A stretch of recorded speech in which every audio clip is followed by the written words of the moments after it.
Hello friends, நம்ம இன்றைக்கி என்ன பார்க்க போகிறோம்? March 22, 2019 Hindu news paper news analysis பார்க்க போகிறோம். இதோட பிடிஎஃப் உங்களுக்கு என்ன கீழே டிஸ்கிரிப்ஷனில் எங்கள் டெலகிராம் குரூப் லிங்க் இருக்குது, அதில் ஜாயின் பண்ணிக்கோங்க. And UPSC current affairs related doubts நீங்கள் அங்கே கேட்கலாம்.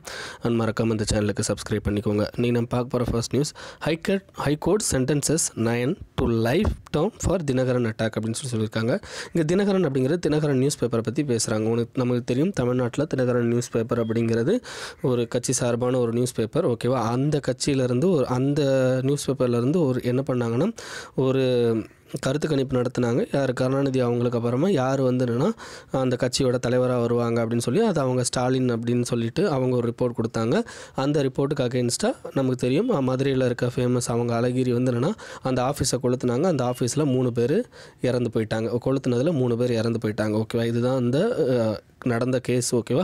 இந்த இதில் என்ன ஃபஸ்ட்டு இவங்களை அக்யூட் பண்ணியிருந்தாங்க. இப்போ மறுபடியும் ஹைகோர்ட் மதுரை ஹைகோர்ட் என்ன பண்ணிட்டாங்கன்னா, இவங்களுக்கு லைஃப் சென்டென்சஸ் கொடுத்துட்டாங்க. இந்த நியூஸில் நம்ம என்ன தெரிஞ்சுக்கணும் அப்படின்னா, நம்ம ஆல்ரெடி நிறையா படிச்சிருப்போம். போலீஸ் ரிஃபார்ம்ஸை பற்றி நிறையா எக்ஸாம்பிள்ஸ் படிச்சிருப்போம். ஓகே, போலீஸ்க்கு என்னென்னா எஜுகேஷன் லெவலில், அப்புறம் சைக்காலஜிக்கல் லெவலில் இம்ப்ரூவ் பண்ணுறதை பற்றி படிச்சிருப்போம். அண்ட் என்னென்னா அவங்க எப்படி எஃபெக்டிவாக அந்த மாப் வயலன்ஸ் இதெல்லாம் எப்படி கையாளணும் அப்படிங்கிற மாதிரிலாம் இந்த போலீஸ் ரிஃபார்ம்ஸ் அப்படிங்கிறது ரொம்ப இம்பார்ட்டன்ட் அப்படிங்கிற மாதிரி நம்ம நிறையா படிச்சிருப்போம். இந்த போலீஸ் ரிஃபார்ம்ஸில் தான் நம்ம டிஜிபிக்கு 2 இயர்ஸ் டென்யூர் இப்போ பிரச்சனையாக போய்கிட்டு இருக்கும். ஸோ அதை பற்றி இதெல்லாம் போலீஸ் ரிஃபார்ம்ஸில் எழுதலாம் அப்படின்னு சொல்லிட்டு உங்களுக்கு நியூஸில் சொல்லியிருப்போம். சேம் திங் என்ன பண்ணியிருக்காங்கன்னா, இங்கே மதுரை ஹைகோர்ட்டில் என்ன பண்ணியிருக்காங்கன்னா, ஒரு டிஎஸ்பிக்கு என்ன பண்ணியிருக்காங்கன்னா கன்விக்ட் பண்ணியிருக்காங்க. டிஎஸ்பியையும் இந்த விஷயத்தில் கன்விக்ட் பண்ணியிருக்காங்க. ஏன்னா இவர் பொலிட்டிக்கல் மோட்டிவேட்டர், லைக் யாருக்கு அந்த இது அகெயின்ஸ்டாக அந்த கேஸை ஃப்ரேம் பண்ணணுமோ அவங்களுக்கு ஹெல்ப் பண்ணி அவங்கள என்னென்னா தப்பிக்க வச்சுட்டாரு அப்படின்னு சொல்லிட்டு மதுரை ஹைகோர்ட் என்ன பண்ணியிருக்குன்னா, இவரையும் கன்விக்டாக இது பண்ணியிருக்கு. அப்போ என்ன ஆகுதுன்னா, போலீஸ் சட்டத்தை காக்க வேண்டிய அவரே என்னென்னா அக்யூஸ்டுக்கு ஆதரவாக இந்த மாதிரி லா என்ஃபோர்ஸ்மெண்ட்டை யூஸ் பண்ணியிருக்காரு அப்படின்னு சொல்லிட்டு ஹைகோர்ட் அவரையும் தண்டிச்சிருக்கு. அது என்ன செக்ஷன் வரும்னா, செக்ஷன் 217 ஆஃப் ஐபிசி. இந்த இதில் என்ன சொல்லியிருக்கும் அப்படின்னா, public servant disobeying the law disobey பண்ணிவிட்டு to save a person from a பனிஷ்மெண்ட்லேருந்து ஒரு பர்சனை காப்பாற்றுறதுக்காண்டி லாவை டிஸ்ஓபே பண்ணால் செக்ஷன் 217 கீழே அவருக்கும் தண்டனை கொடுக்கப்படும் அப்படிங்கிறது. அதுக்கடுத்து செக்ஷன் 221 என்ன சொல்லியிருப்பாங்கன்னா, இன்டென்ஷனல் ஒமிஷன் டு அப்ரிஹெண்ட் சம்ஒன் அப்படின்னு சொல்லியிருக்கிறாங்க. ஓகேவா? நீங்கள் இன்டென்ஷனலாக ஏதாவது யாரையாவது ஒருத்தரை ஒமிட் பண்ணீங்க அப்படின்னு சொல்லி இது பண்ணால் உங்களையும் தண்டிக்கலாம் அப்படிங்கிறது. ஓகேவா? ஸோ அப்போ என்ன ஆகுது அப்படின்னா, நமக்கு போலீஸ் ரிஃபார்ம்ஸில் என்னென்னா இந்த மாதிரி பொலிட்டிக்கலி என்னென்னா மேக்ஸிமம் நம்மளுடைய பொலிட்டிக்கல் மாஸ்டர்ஸுக்கு கீழே தான் யாரோ இயங்கிக்கிட்டு இருக்காங்க அப்படின்னா போலீஸ் டிபார்ட்மெண்ட் இயங்கிட்டு இருக்குது. தெர் இஸ் நோ இண்டிபெண்டன்ஸ் அப்படிங்கிறது தான் நமக்கு தெரிஞ்சிக்க வேண்டியது. ஸோ இண்டிபெண்டன்ட் அப்படிங்கிறது இல்லாததுனால ஆட்டோமேட்டிக்காக பொலிட்டிக்கல் மாஸ்டர்ஸ் என்ன சொல்கிறாங்களோ அதை தான் இவங்க பண்ண வேண்டியிருக்கு. ஸோ அதனால் இவங்க கன்விக்ட் கூட ஆகிற அளவுக்கு போகிறாங்க. ஸோ ஓகேவா? ஸோ இந்த மாதிரியான இதெல்லாம் போலீஸ் ரிஃபார்ம்ஸில் பொலிட்டிக்கல் இன்டர்வென்ஷன்ஸ் இருக்கக்கூடாது. அப்படி இருந்தால் என்ன மாதிரியான பிரச்சனை வரும்? ஸோ ஹைகோர்ட் இந்த மாதிரி தண்டனை கொடுத்துருக்கு அப்படிங்கிறத நீங்கள் ஒரு எக்ஸாம்பிளாக கோட் பண்ண முடியும். ஓகேவா? ஸோ அதுக்கு தான் அந்த நியூஸ் எடுத்தேன். நெக்ஸ்ட் என்னென்னா, US puts Pakistan on notice over terror attack அப்படின்னு சொல்லியிருக்காங்க. ஜஸ்ட் என்னென்னா பாகிஸ்தான்கிட்ட என்னென்னா சம் டீட்டெயில்ஸ் கேட்டிருக்காங்க, அவ்வளோதான். ஓகேவா? மற்றபடி எதுவும் கிடையாது. நமக்கு இப்போ புல்வாமா அட்டாக் நடந்துச்சு. இந்த புல்வாமா அட்டாக் February 14 நடந்திருக்கும். அந்த அட்டாக் அப்புறமா நிறைய விஷயங்கள் நடந்துச்சு. அதில் இப்போ யூஎஸ் என்ன பண்ணியிருக்காங்க அப்படின்னா, பாகிஸ்தானான நோட்டீஸில் கொண்டு வந்திருக்காங்க. லைக் ஓவர் டெரர் அட்டாக்கு, அது என்னதுன்னா பக்கத்தில் இருக்க கண்ட்ரீஸில் டெரர் அட்டாக் பண்ணுறதுல என்னென்னா இவங்க இவங்களோட டெரிட்டரியிலேருந்து நிறையா பேர் அந்த ஒர்க்கை பண்ணிக்கிட்டு இருக்காங்க அப்படிங்கிறதுக்கான இவங்களுக்கு ஒரு நோட்டீஸ் கொடுத்துருக்காங்க. ஓகேவா? அவ்வளோதான், வேறு எதுவும் இந்த நியூஸில் இல்லை. நெக்ஸ்ட் என்ன, என்ஃபோர்ஸிங்க burn will not end the menace of stubble burning, say researchers. What is stubble burning? நம்ம ஆல்ரெடி இந்த நியூஸை பற்றி நிறையா படிச்சிருப்போம். ஸ்டபுள் பர்னிங் அப்படின்னா, இப்போ என்னென்னா நீங்கள் பேடி இது பண்ணுறீங்க. பேடினா நெற்பயிரை என்னென்னா வளர்க்குறீங்க. ஓகேவா? அப்படி வளர்க்கும் போது என்ன ஆகுதுன்னா, நெல்லோட அந்த அறுவடை முடிஞ்சதுக்கப்புறமா அங்கே கிடைக்கிற அந்த வைக்கோல், ஓகேவா, அதர் திங்ஸ் எல்லாம் என்னென்னா அப்படியே அந்த லேண்ட்லேயே போட்டு எரிச்சிங்கன்னா அதுக்கு பேர் தான் ஸ்டபுள் பர்னிங் அப்படின்னு சொல்கிறது. ஓகேவா? இந்த ஸ்டபுள் பர்னிங் எந்த அளவுக்கு பிரச்சனை, அது எந்தெந்த ஸ்டேட்டில் அப்படிங்கிறதையும் நம்ம பார்க்கலாம். இப்போ ஸ்டபுள் பர்னிங் அப்படிங்கிறது என்ன நடக்குது அப்படின்னா, சம்மரில் என்னென்னா நமக்கு நல்ல மழை பெய்யும். ஸோ சம்மரில் மழை பெய்யும்போது என்ன பண்ணுவாங்க, நிறையா பேர் பேடி தான் போடுவாங்க. ஓகே, பேடினா நெற்பயிர் போடுவாங்க. ஓகே, நெற்பயிர் போட்டு அது கரெக்டாக வந்து விண்டரோட எண்டில் வந்து என்னென்னா பேடியோட அறுவடை முடிஞ்சு போயிடும். ஸோ அதுக்கடுத்து விண்டர் கிராப் நமக்கு என்ன தெரியும், விண்டர் கிராப் அப்படிங்கிறது மேக்ஸிமம் பஞ்சாப், ஹரியானா, உத்தரப்பிரதேஷ் ஓகே இந்த ஏரியாலலாம் என்ன பண்ணுவாங்க அப்படின்னா கோதுமை ஓகே அதிகமாக விளையக்கூடியது. ஸோ கோதுமை யூஸ் பண்ணுவாங்க. ஓகே, அப்போ கோதுமை போடுறதுக்காண்டி என்ன பண்ணுவாங்க அப்படின்னா அந்த பேடி ஏரியா வந்து கிளியர் பண்ணுறதுக்காண்டி அவங்க வந்து அப்படியே எரிச்சிருவாங்க. ஓகே, இது வந்து என்னென்னா low and fastest method to get over clean இந்த ஸ்டபிள் பர்னிங் வந்து என்னென்னா ரிமூவ் பண்ணுறதுக்கான ஃபாஸ்டஸ்ட் வே அண்டு சிம்பிளஸ்ட் வே அப்படிங்கிறதுனால என்னென்னா நிறையா ஃபார்மர்ஸ் அதை பண்ணுறாங்க. லேட்டஸ்ட்டாக கவர்மெண்ட் என்ன பண்ணாங்கன்னா அதை பேர்ன் பண்ணாங்க. ஓகேவா, அப்போ இந்த பேர்ன் அப்படிங்கிறது என்னென்னா சிம்பிளாக வந்தோன்னா இந்த பர்னிங் ஸ்டபிள் பர்னிங்கை வந்து என்னென்னா தடுத்துருமா அப்படின்னா தடுக்காது அப்படின்னு சொல்கிறாங்க. அதை எப்படி தடுக்கணும் அப்படின்னு இவங்க சொல்கிறாங்க அப்படின்னா farmers must be educated on it's monetary cost அப்படின்னு சொல்கிறாங்க. என்னென்னா நீங்கள் அந்த ஸ்டபிள் இருக்குல்ல, அந்த வைக்கோல் இருக்குல்ல, அதை விற்றா அதில் எவ்வளோ காசு கிடைக்கும் அப்படின்னு சொல்லிட்டு நீங்கள் வந்து ஃபார்மருக்கு எஜுகேட் பண்ணணும். அப்படி எஜுகேட் பண்ணுறது மூலமாக தான் நீங்கள் வந்து என்ன இந்த ஸ்டபிள் பர்னிங்கை வந்து என்ன கம்மி பண்ண முடியும் அப்படின்னு சொல்லிட்டு ரிசர்ச் அண்ட் இதில் வந்து சுவிஸை சேர்ந்த சில ரிசர்ச்சர்ஸ் வந்து என்ன ரிசர்ச் பண்ணியிருக்காங்க. ஏன்னா ஆல்ரெடி வந்து என்னென்னா நம்ம நம்மளுடைய க்ரீன் ட்ரிபியூனல் வந்து 2013 ஒரு வெர்டிக்ட் கொடுத்துருக்கும். என்னென்னா ஸ்டபிள் பர்னிங் வந்து என்னென்னா அந்தந்த ஸ்டேட் வந்து என்னென்னா கம்மி பண்ணணும் அப்படின்னு சொல்லியிருப்பாங்க. இதுக்காண்டி என்ன பண்ணியிருப்பாங்கன்னா சென்ட்ரல் கவர்மெண்ட் அரௌண்ட் 600 கோடி கிட்ட வந்து என்ன செலவு பண்ணியிருப்பாங்க. ஏன்னா அந்த எக்யூப்மெண்ட்டை வந்து என்ன லீஸில் விடுறதுக்காண்டி. ஓகேவா, அதே மாதிரி ஸ்டேட் கவர்மெண்ட்டாக இருக்கட்டும் அவங்களும் வந்து என்னென்னா அந்த எக்யூப்மெண்ட்டை வந்து லீஸில் கம்மியான ரேட்டுக்கு வந்து என்ன லீஸில் விடுறது. அதில் எக்யூப்மெண்ட்னா என்ன அர்த்தம்னா ஸ்டபிளில் வந்து என்ன தனியாக பிரித்து அதை வந்து தனியாக எடுத்து கொண்டு போய் நமக்கு வந்து என்ன எதில் யூஸ்ஃபுல்லாக இருக்குமோ கரும்பு சர்க்கரை ஆலையெல்லாம் அதில் எரிபொருளாக யூஸ் பண்ணுவாங்க. ஸோ அந்த மாதிரியான யூஸ்ஃபுல்லான ஏரியாக்கெல்லாம் வந்துன்னா அனுப்பலாம். அண்ட் வந்துன்னா அதை மூலப்பொருளாகவும் சில இடத்துல யூஸ் பண்ணுவாங்க. ஓகேவா, ஸோ அந்த இடத்துக்குலாம் அனுப்புறதுக்கு வந்து என்னென்னா இவங்களே வந்து என்னென்னா சப்சிடிஸ் கொடுக்குறாங்க. பட் இருந்தாலும் வந்து என்னென்னா அது வந்து எஃபெக்டிவாக இல்லை. அதை எப்படி எஃபெக்டிவாக மாற்றுறது அப்படின்னா ஃபார்மர்ஸ் கோஆப்ரேட்டிவ்ஸ் யூனியனை வந்து என்னென்னா நம்ம வந்து என்னென்னா இதில் எஃபெக்டிவாக யூஸ் பண்ணணும் அப்படின்னு சொல்லிட்டு இந்த ஆர்டிக்கலில் பேசியிருக்காங்க. ஓகே, ஃபார்மர் கோஆப்ரேட்டிவ்ஸ் யூனியனை வந்து என்னென்னா எஃபெக்டிவாக யூஸ் பண்ணணும் அப்படின்னு சொல்லியிருக்காங்க. அப்படி அவங்கள எஃபெக்டிவாக யூஸ் பண்ணும்போது ஆட்டோமேட்டிக்காக நம்ம வந்து ஃபார்மர்ஸை வந்து எஜுகேட் பண்ண முடியும் ரிலேட்டட் டு ஸ்டபிள் பர்னிங்கோட அந்த நெகட்டிவ்ஸ்னஸ். ஏன் இப்போ ஸ்டபிள் பர்னிங் முக்கியமானது அப்படின்னா இப்போ நல்லா ஞாபகம் வச்சுக்கோங்க, சம்மரோட எண்டில் அதாவது விண்டரோட ஸ்டார்டிங்கில் வந்து என்ன ஸ்டபிளில் பர்ன் பண்ண ஆரம்பிக்கும் போது நமக்கு என்ன ஆகுதுன்னா அதிகமான ஏர் வந்து என்னென்னா டெல்லியில் போயிட்டு தங்க ஆரம்பிச்சிடும். ஓகே, டெல்லி அண்ட் அதை சுற்றின ஏரியாவில் அண்ட் அது விண்டராக இருக்கிறதுனால ஈஸியாக வந்து ஏர் வந்து டிஸ்பர்ஸ் ஆகாது, அது அதே இடத்துல மெயின்டைன் ஆகும். ஸோ அதனால் அளவுக்கு அதிகமான health related issues Delhi and other urban ஏரியாஸில் வந்து வர்றதுக்கான சான்சஸ் அதிகமாக இருக்குது. ஸோ இதனால தான் இந்த ஸ்டபிள் பர்னிங்கை வந்து கேன்சல் பண்ணணும் அப்படின்னு சொல்லிட்டு பேசியிருக்காங்க. ஓகேவா, நெக்ஸ்ட் வந்து என்ன when free speech is truly free. இது ரொம்ப ரொம்ப ரொம்ப ரொம்ப இம்பார்ட்டன்ட் ஆர்டிக்கல். நமக்கு வந்து என்னென்னா ரிலேட்டட் டு ஃபண்டமெண்டல் ரைட்ஸ் நமக்கு article 19 freedom of speech and expression அப்படிங்கிற ஒரு டாப்பிக்கே இருக்கும். அந்த இதை பொறுத்த வரைக்கும் இது ரொம்ப ரொம்ப ரொம்ப இம்பார்ட்டன்ட் ஆர்டிக்கல். அதுவும் இந்த இயரில் வந்து என்ன இது ரொம்ப ரொம்ப இம்பார்ட்டன்ட் ஆர்டிக்கல். ஏன்னா நமக்கு தெரியும் நிறையா பேர் மேலே நம்மளுடைய கண்ட்ரியில் நிறையா பேர் மேலே செடிஷன் ஆக்ட் அப்படிங்கிற ஒரு ஆக்டை போடுறாங்க. அதாவது தேச துரோக வழக்கு அப்படின்னு சொல்லுவோம். செடிஷன் ஆக்ட் செக்ஷன் 121A அப்படிங்கிறது ஒன்று இருக்குது. இது என்னென்னா ஃப்ரீடம் ஆஃப் ஸ்பீச் அண்ட் எக்ஸ்பிரஷனுக்கு ஒரு செக் மாதிரி. ஓகேவா, நீங்கள் வந்து ஏதாவது தப்பு பேசுனீங்க அப்படின்னா உங்களை தூக்கி உள்ளே போட்டலாம் கவர்மெண்ட்டுக்கு அகெயின்ஸ்டாக. பட் என்னென்னா இதில் சில ரூல்ஸ் அண்ட் ரெகுலேஷன்ஸ்லாம் இருக்குது, அதை கவர்மெண்ட் ஃபாலோ பண்ணுறதும் இல்லை. ஸோ நிறையா பேர் வந்து என்ன செடிஷனில் வந்து என்ன கவர்மெண்ட் உள்ளே தூக்கி போட்டுருக்காங்க. ஓகேவா, ஸோ அப்போ அதெல்லாம் இது பண்ணுற மாதிரி வந்தது அந்த ஆர்டிக்கல். நல்லா ஞாபகம் வச்சுக்கோங்க. உங்களுக்கு செடிஷன் ரிலேட்டட் எந்த கொஷின் கேட்டாலும் இந்த ஆர்டிக்கலில் இருக்க பாயிண்ட்ஸ் வந்து என்னன்னா நீங்கள் கட்டாயம் வந்து என்னன்னா செடிஷனுக்கு அகெயின்ஸ்டாக எழுத முடியும். ஞாபகம் வச்சுக்கோங்க. இந்த பாயிண்ட்ஸ் எல்லாமே ரொம்ப ரொம்ப இம்பார்ட்டன்ட். நீங்கள் தனியாக ஒரு தடவை படித்து இதில் இருக்க எல்லா பாயிண்ட்ஸும் வந்து என்ன தனியாக நோட்ஸ் எடுத்துக்கோங்க. ரொம்ப இம்பார்ட்டண்ட்டான ஆர்டிக்கல். ஓகேவா, ஸோ இப்போ நான் இதை எக்ஸ்பிளைன் பண்ணுறேன். When free speech is truly free அப்படின்னு சொல்லி கேட்டிருக்காங்க. It is true power its capacity to make those in power accountable to those who don't have a power அப்படின்னு சொல்லியிருக்காங்க. அதாவதுன்னா பவரில் இருக்கவங்க அக்கௌண்டபிள் டு பவரில் இல்லாதவங்க. ஓகேவா, பவரில் இல்லாதவங்களுக்கு பவரில் இருக்கவங்க வந்து அக்கௌண்டபிளாக இருக்க வைக்கிறது எதுனா ஃப்ரீடம் ஆஃப் ஸ்பீச் அப்படிங்கிறது தான் இதில் மென்ஷன் பண்ணியிருக்காங்க. ஓகேவா,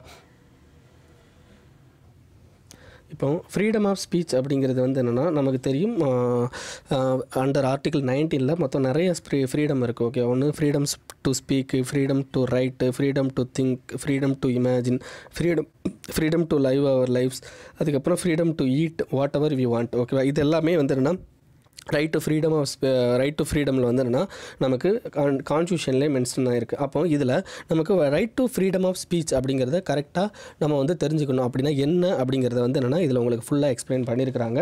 இதில் வந்து என்ன சொல்லியிருக்காங்க அப்படின்னா, இப்போ நம்ம கண்ட்ரி வந்து என்னென்னா டெமோக்ராட்டிக் கண்ட்ரி, ஓகேவா, நமக்கு அது நல்லாவே தெரியும், டெமோக்ராட்டிக் கண்ட்ரி. இந்த டெமோக்ராட்டிக் கண்ட்ரியில் வந்து என்னென்னா நமக்கு வந்து 2 விஷயம் முக்கியமானது. ஒன்று ஹோல்டிங் எலெக்ஷன், ஓகேவா, ரெண்டாவது வந்து என்னென்னா ப்ரெஸ் ஃப்ரீடம். ஓகே, இது ரெண்டுமே வந்து என்னென்னா சாதாரண ஜனங்கள் மூலமாக வர்றது. ரெண்டுமே கவர்மெண்ட்டுக்கு இதுக்கு வராதுன்னா சாதாரண ஜனங்கள் வர்றது, ஓகேவா. ஒன்று வந்து ஹோல்டிங் எலெக்ஷன் அப்படிங்கிறது என்ன, ஃப்ரீடம் ஆஃப் எக்ஸ்பிரஷன். நம்ம 5 வருஷத்துக்கு ஒரு தடவை நம்மளோட வியூவை வந்து எக்ஸ்பிரஸ் பண்ண முடியும், இது ஃபஸ்ட்டு. ப்ரெஸ் ஃப்ரீடம் அப்படிங்கிறது ஃப்ரீடம் ஆஃப் ஸ்பீச், ஓகேவா. இப்போது நம்மளே வந்து ப்ரெஸ்ஸில் இருந்தால் அப்படின்னா நமக்கு ஃப்ரீடம் ஆஃப் ஸ்பீச் அப்படிங்கிறது என்னென்னா ப்ரெஸ் ஃப்ரீடத்து மூலமாக நமக்கு வந்து எல்லாத்துக்குமே வந்து என்னென்னா அந்த விஷயங்கள் இருக்கும், ஓகேவா. இப்போ இதில் 2 விஷயம் தெரிஞ்சுக்கோங்க. ஒன்று இண்டிவிஜுவல் ஃப்ரீடம், இன்னொன்று வந்துன்னா கவர்மெண்ட்டுக்கு அகெயின்ஸ்டான இருக்கிற ஃப்ரீடம். ஓகே, இப்போ இண்டிவிஜுவல் ஃப்ரீடம் எந்த அளவுக்கு இருக்கும்? நீங்கள் ஒரு இண்டிவிஜுவல்கிட்ட போய் பேசுகிறீங்க, ஓகே, உங்களுக்கு இண்டிவிஜுவலாக உங்களுக்கு ஃப்ரீடம் ஆஃப் ஸ்பீச் இருக்குது. பட் என்னென்னா அது எல்லா இடத்துலையும் அந்த ஃப்ரீடம் ஆஃப் ஸ்பீச்சை அப்படியே யூஸ் பண்ண முடியுமா அப்படின்னா கிடையாது. நீங்கள் இண்டிவிஜுவல் மேலே அப்படி யூஸ் பண்ணக்கூடாது. ஏன்னா இண்டிவிஜுவலுக்கு வந்து என்னென்னா டிஃப்ரெண்ட் மோட்டிவ்ஸ் இருக்கும். இப்போ நீங்கள் வந்து ஒருத்தரை பற்றி தப்பான கட்டுரை எழுதுறீங்க, தப்பான இதை ஃபேஸ்புக்கில் போடுறீங்க, தப்பான இதை வந்து இன்ஸ்டாவில் அப்லோட் பண்ணுறீங்க அப்படின்னா அது வந்து ஆட்டோமேட்டிக்காக ஒருத்தரோட இதை வந்து என்னென்னா இமேஜை வந்து பாதிக்கும், ஓகேவா. அப்போ ஆட்டோமேட்டிக்காக இமேஜை பாதிக்கும் போது என்ன ஆகுதுன்னா அது வந்து என்னென்னா அதுக்கு அந்த மாதிரி விஷயங்களுக்கு தான் வந்து கோர்ட்டுக்கு நம்ம போகணும் அப்படிங்கிறதும் இதில் சொல்லியிருக்கிறாங்க. ஓகே, அப்போ இண்டிவிஜுவலுக்கு அகெயின்ஸ்டாக நீங்கள் வந்து ஒரு ஃப்ரீடம் ஆஃப் ஸ்பீச்சை யூஸ் பண்ணும்போது அது வந்து என்னென்னா கரெக்டாகவும் இருக்கணும். அதே மாதிரி வந்து என்னென்னா அந்த எதிர்த்தாப்பில் இருக்கிறவர் லைக் ஆப்போசிட்டில் இருக்கிறவர் வந்து என்னென்னா அதை வந்து என்னென்னா கரெக்டாக இன்டர்பிரேட் பண்ணுறவராகவும் இருக்கணும். அப்படி இல்லைன்னா வந்து என்னென்னா ப்ராப்ளம் வரும் அப்படிங்கிறதும் இவர் சொல்லியிருக்காரு.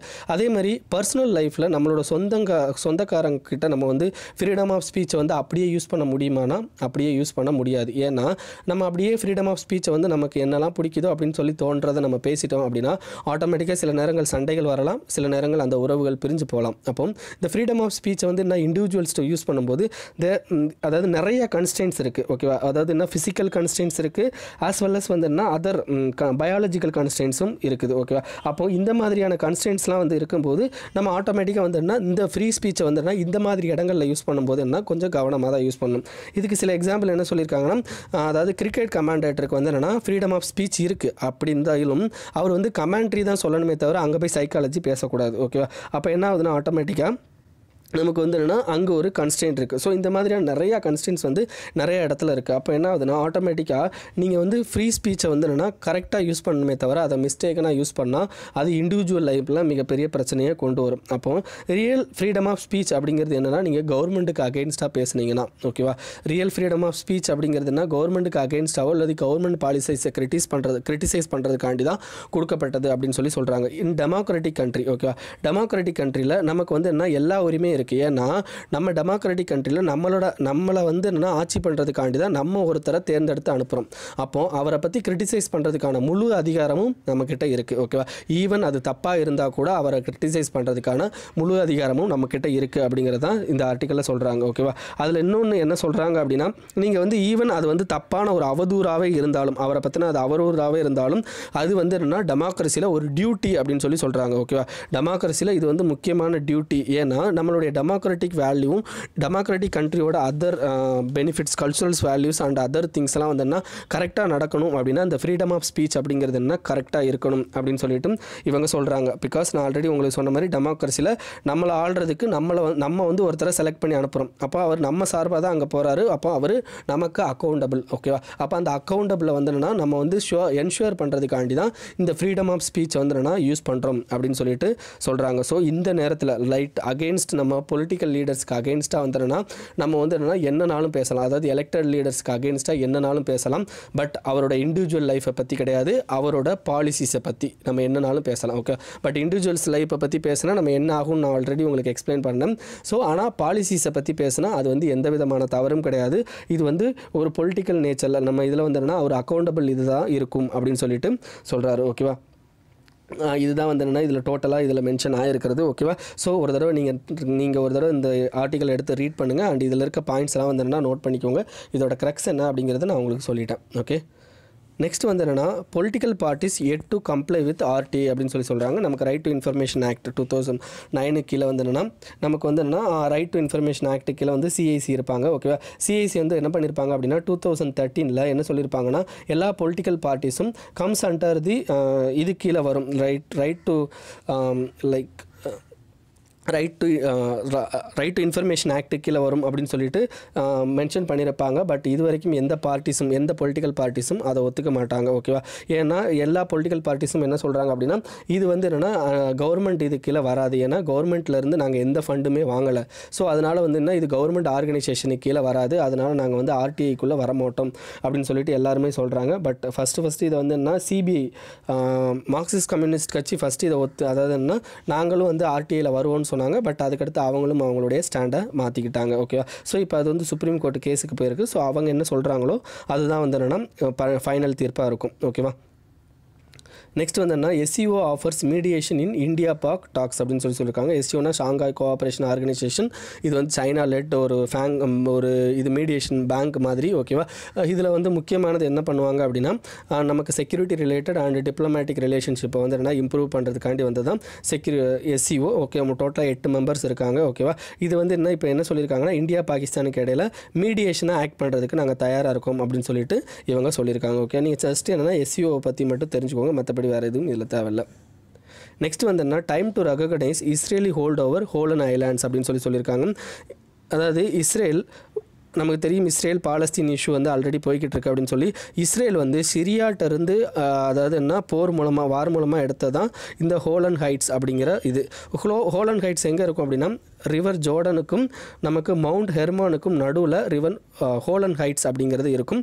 ஓகேவா, ஞாபகம் வச்சுக்கோங்க ஹோலன் ஹைட்ஸ் எங்கே இருக்குது அப்படிங்கிறது. அண்ட் சி ஆஃப் கலீலி அப்படிங்கிறதும் இந்த இடத்துல இருக்குது. ஸோ இந்த ஏரியா ஃபுல்லாக இருக்கிற ஜாகிரஃபி ஏரியா மட்டும் தெரிஞ்சுக்கோங்க. ஆல்ரெடி இந்த ஹோலன் ஹைட்ஸை பற்றி ஒரு தடவை கொஷின் கேட்டிருக்காங்க யூபிஎஸ்சி ப்ரிலிம்ஸில், மேபி அகைன் கூட கேட்கலாம். Okay, mountain Hermon, river Jordan, sea of Galilee, இது ரெண்டு என்னென்ன இதெல்லாம் பார்டர் ஷேர் பண்ணோம் அப்படின்னா இந்த கோலன் ஹைட்ஸ் அப்படிங்கிறது என்னென்னா Israel, Jordan, Syria and Lebanon இந்த 4 கண்ட்ரியையும் வந்து என்னென்னா இது ஆக்குபை பண்ணும் இந்த ஹோலன் ஹைட்ஸ் அப்படிங்கிறது. ஓகே, இப்போ என்ன சொல்லியிருக்காங்கன்னா யூஎஸ் வந்து என்னென்னா ஹோலன் ஹைட்ஸை வந்து என்னென்னா இனிமேல் வந்து இஸ்ரேலோட அவங்களோட சாவர்னிட்டிக்குள்ளே வரும் அப்படின்னு சொல்லிட்டு ரெகக்னைஸ் பண்ணலாம் அப்படின்னு சொல்லிட்டு சொல்லியிருக்கிறாங்க. ஓகேவா, நெக்ஸ்ட் வந்து என்னென்னா rupee dollar swap could boost foreign fund flows under voluntary retention route, அதாவது விஆர்ஆர் ரூட்டுன்னு சொல்லுவோம்.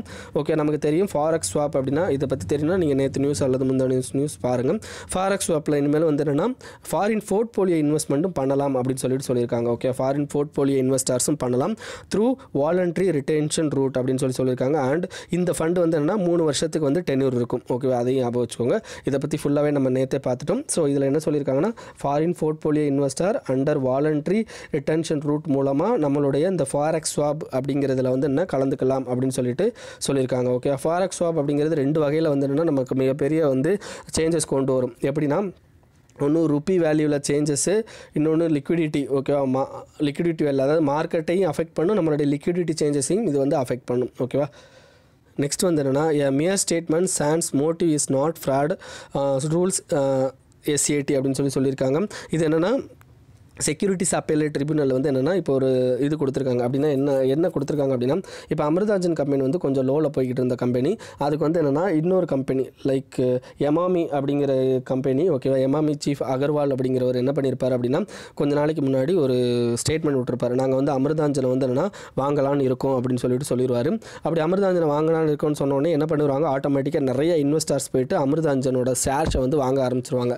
அப்படி ஷேர்ஸை வாங்க ஆரம்பிச்சுன்னா ஆட்டோமேட்டிக்காக அமிர்தாஞ்சனோட ஷேர்ஸ் வந்து ரொம்ப அதிக லெவலில் இன்க்ரீஸ் ஆக ஆரம்பிச்சிடும்.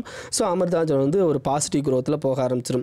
ஸோ இது வந்து ஆட்டோமேட்டிக்காக ஃப்ராடு அப்படின்னு சொல்லிட்டு, ஏன்னா இவர் வந்து அந்த மாதிரியான எந்த இதையும் வந்து செபியில் வந்து என்னென்னா அவர் நாமினேட் பண்ணல, ஃபைல் பண்ணலை. ஓகே, அமிர்தாஞ்சனை வாங்க போகிறோம் அப்படிங்கிறது எதுவுமே ஃபைல் பண்ணல, சும்மா வந்து என்னென்னா அவரோட ஓப்பன் ஸ்டேட்மெண்ட் வந்து ப்ரெஸ்ஸில் கொடுத்துட்டாரு. ஸோ அதனால் வந்து என்ன நிறையா பேர் அமிர்தாஞ்சனோட இதை வாங்க ஆரம்பித்தாங்க. அந்த வாங்கினவங்கலாம் ஏமாந்துட்டாங்க, ஏன்னா அவர் வாங்கலை. ஓகேவா, ஸோ இது வந்து ஒரு ரிலேட்டட் டு ஃப்ராட் அப்படின்னு சொல்லி செபி வந்து இவருக்கு அரௌண்ட் வந்து என்னென்னா 5 to அரௌண்ட் சம் அமௌண்ட் வந்து என்னென்னா இவருக்கு வந்து இதாக போட்டிருப்பாங்க. அதுக்கடுத்து இப்போ என்ன பண்ணிட்டாங்கன்னா செக்யூரிட்டிஸ் அப்பேலேட் ட்ரிபியூனல் வந்து என்னென்னா இல்லை ஒரு நல்ல மோட்டிவில் தான் அவர் சொல்லியிருக்காரு, அவரால் முடியலை அதனால் வாங்கலை அப்படின்னு சொல்லிட்டு அந்த இதை வந்து என்னென்னா கேன்சல் பண்ணியிருக்காங்க. நெக்ஸ்ட் வந்து என்னென்னா Reliance industries sense fuel from India Europe to Venezuela அப்படின்னு சொல்லியிருக்காங்க. ஓகேவா. இனிமேல் வந்து என்னென்னா நமக்கு தெரியும் ஆல்ரெடி வெனிசுலாவில் வந்து என்னென்னா நமக்கு இப்போ அங்கே வந்து கவர்மெண்ட்டுக்கும் ஆப்போசிட் பார்ட்டிக்கும் பிரச்சனை போய்கிட்டு இருக்குது அப்படின்னு சொல்லலாம். பட் என்னென்னா இதை வேறு மாதிரி சொல்லலாம், யூஎஸ்க்கும் ரஷ்யாவுக்கும் அந்த பிரச்சனை போய்கிட்டு இருக்குது. ஓகேவா. ஸோ ஏன்னா அங்கே வந்து என்னென்னா இருக்கிற பார்ட்டிஸ் 2 பார்ட்டிஸையும் வந்துன்னா இவங்க 2 பேரும் பேக்கப் கொடுக்கறதுனால ஆட்டோமேட்டிக்காக வெனிசுலாவில் பிரச்சனை வருது. நம்ம வெனிசுலா கிரைசிஸை பற்றி ஆல்ரெடி உங்களுக்கு கிளாஸ் எடுத்துட்டேன். ஓகேவா. அதை பார்த்துக்கோங்க வேணும்னா. இந்த வெனிசுலா கிரைசிஸ்னால என்ன பண்ணியிருக்காங்க, இப்போ வெனிசுலா மேலே நமக்கு வந்து ஆல்ரெடி இது பொருளாதார தடைகள் இருக்குது. ஓகேவா. அந்த பொருளாதார தடைகள் இருக்கிறத வந்து என்னென்னா இது பண்ணுறதுக்காண்டி இந்தியா அந்த ரிலையன்ஸ் இண்டஸ்ட்ரீஸ் வந்து என்ன பண்ணுறாங்கன்னா யூரோப் மூலமாக வெனிசுலாவுக்கு அவங்களோட ப்ராடக்ட்டை அனுப்புகிறாங்க. அதை தான் சொல்லியிருக்காங்க. ஸோ நீங்கள் வெனிசுலாவோட பொருளாதார தடைகள் இருக்குன்றதை மட்டும் தெரிஞ்சுக்கோங்க. ஓகேவா.